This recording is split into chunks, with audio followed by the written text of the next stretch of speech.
మనం ఈ వ్యవసాయం చేసిన వాళ్ళే లాభం రా, మనం కళ్ళు వేసుకొని తాగుతాం. ఎలా ఒక్కటి కొంటే 5 ఆఫర్ అట్టపా. అరే ఆగుండ్రా, ఏంటిది ఏంటిది? నీకు వ్యవసాయం గురించి తెలుసు అని మాట్లాడుతున్నావా? రైతు మనకి అన్నం పెట్టే దేవుళ్ళు, వాళ్ళని ఎలా ఎలా అన్నావు?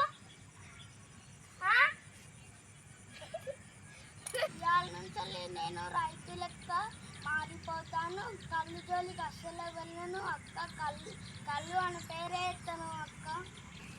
రైతు విలువ తెలుసుకో, రైతులా జీవించు, రైతే దేవుడని భావించు, రైతు లేనిదే మనము లేము. ఫ్రెండ్స్, మేము ఛానల్లోకి కొత్తగా వస్తున్నాము. మా వీడియో కనుక మీకు నచ్చినట్లయితే లైక్ చేయండి, షేర్ చేయండి, సబ్స్క్రైబ్ చేయండి. పక్కన ఉన్న బెల్ ఐకాన్ కూడా క్లిక్ చేయండి.